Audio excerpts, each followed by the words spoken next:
नमस्ते जी। पहले जो आपने वीडियो देखी है उनमें अष्टांग योग के 2 नियम आए हैं, यम और नियम। उनके दोनों के 5-5 भाग थे, उनके बारे में आपने सुना। अब आप तीसरा अंग है अष्टांग योग का, तीसरा अंग है आसन। आसन आपको जैसे भी आप सुविधा हो इसी प्रकार आप बैठ सकते हैं। चौथा है प्राणायाम। जब हम संध्या उपासना में बैठते हैं 4 प्रकार के प्राणायाम हैं। पहला है बाह्य प्राणायाम, दूसरा अभ्यंतर प्राणायाम, तीसरा स्तंभवर्ती प्राणायाम, चौथा बाह्य अभ्यंतर क्षेपी प्राणायाम। ये जो हम प्राणायाम करते हैं इससे हमारी जो मन की वृत्तियां हैं वो रुकती हैं।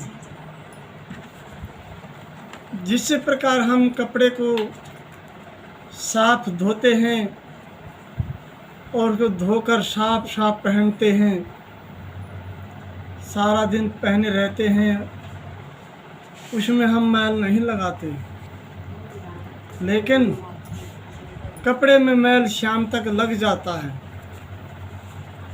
इसी प्रकार जब हम सुबह से शाम तक इस समाज में रहते हैं तो हमारी आत्मा में अच्छे बुरे विचार आते रहते हैं, आत्मा में मैल लग जाता है। और जो हम प्राणायाम करते हैं उन प्राणायामों से हमारी आत्मा का मैल उतरता है।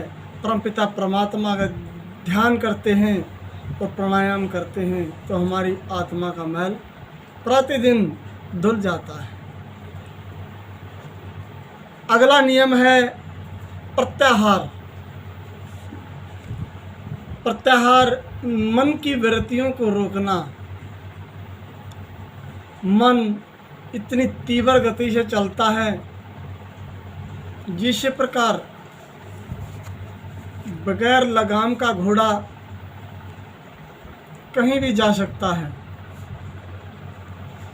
इस मन को यदि हम लगाम लगाते हैं तो परमपिता परमात्मा के ध्यान की लगाम लगाई जाती है, जिससे उस प्रभु से प्रार्थना करते हैं बार बार, इस मन को रोकने की शक्ति दो प्रभु। ये मन हमारी इंद्रियों को भी दौड़ाता है। हम ध्यान करते हैं तो इस मन को रोकते हैं। मन को रोकते हुए इंद्रियों पर भी हम कंट्रोल कर सकते हैं। अगला अंग है धारणा। उसी परमपिता परमात्मा का ध्यान लगाना। इस शरीर के अंदर हम एक जगह निश्चित कर लें जहां हमने उस परमपिता परमात्मा का ध्यान लगाना है। वैसे तो ऋषि ने कई जगहों पर ध्यान लगाने के लिए स्थान बताए हैं। पहला है मस्तिष्क के अंदर, दूसरा है शिखा के अंदर, तीसरा है कंठ के अंदर, चौथा है उदर के अंदर, पांचवा है रीढ़ की पीछे रीढ़ की हड्डी पर हम ध्यान लगा सकते हैं। लेकिन जो हमें ध्यान लगाना चाहिए वो सबसे उत्तम और श्रेष्ठ स्थान दोनों सतनों के बीच, कंठ और उदर के बीच खाली आकाश है। यहाँ हमने परमपिता परमात्मा का ध्यान लगाना चाहिए। अगला अंग ध्यान। ध्यान समाधि।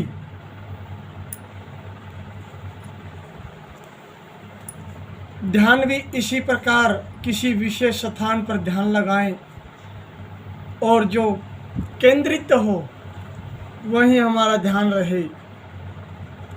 ध्यान परमपिता परमात्मा में लगाना है। अंत में आता है समाधि।